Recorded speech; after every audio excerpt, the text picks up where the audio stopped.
അല്പം KPC അധ്യക്ഷനോട് മാധ്യമങ്ങൾ ചോദിച്ചിരുന്നു. വെള്ളാപ്പള്ളി നടേശന്റെ വാർത്താ സമ്മേളനത്തിന് പിന്നാലെ രൂക്ഷമായ വിമർശനങ്ങൾക്ക് പിന്നാലെ, പക്ഷേ അക്കാര്യം ശ്രദ്ധയിൽപ്പെട്ടില്ല. ഒരു സ്വകാര്യ യാത്രയിലായിരുന്നു എന്നത് മാത്രമാണ് അദ്ദേഹത്തിന്റെ ഭാഗത്ത് നിന്ന് ഉണ്ടായ മറുപടി. കോൺഗ്രസ് നേതാക്കൾ സ്വീകരിക്കുന്ന നിലപാട് എന്താകുമെന്നതൊക്കെ വളരെ പ്രധാനമാണ്. അതിന് ഈ തദ്ദേശ തെരഞ്ഞെടുപ്പിലെ വലിയ മുന്നേറ്റം, UDF സംസ്ഥാനത്തുണ്ടായ വലിയ മുന്നേറ്റം, LDF തിരിച്ചടി, LDF എത്രത്തോളം ആശ്വാസകരമായി, LDF ആംഗിളിൽ എത്രത്തോളം ആശ്വാസകരമായും SNDPയും NSSും പ്രതിപക്ഷ നേതാവിനെ കടന്നാക്രമിക്കുന്നു, SNDP ലീഗിനെ കടന്നാക്രമിക്കുന്നു. ഒരു പുതിയ സാമുദായിക സഹകരണം എന്ന ആശയവുമായി അവർ മുന്നോട്ട് പോകുന്നു.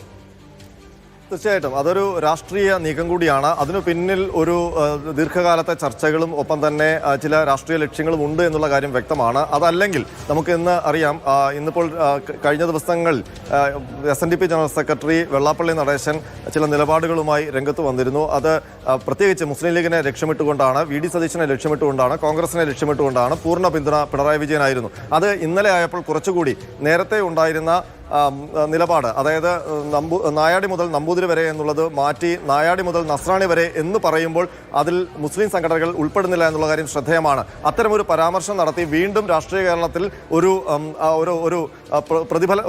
ചലനമുണ്ടാക്കിയതിൻ്റെ തൊട്ടു പിന്നാലെയാണ് NSSന്റെ ഭാഗത്ത് നിന്ന് വെള്ളാപ്പള്ളി നടേശനെ പൂർണ്ണമായും പിന്തുണച്ചുകൊണ്ട് ഒരു രംഗപ്രവേശനം നടക്കുന്നത്. മാത്രമല്ല, ഇന്ന് സുകുമാരൻ നായർ പറഞ്ഞതിൽ ഏറ്റവും ശ്രദ്ധേയമായ മറ്റൊരു കാര്യമുണ്ട്.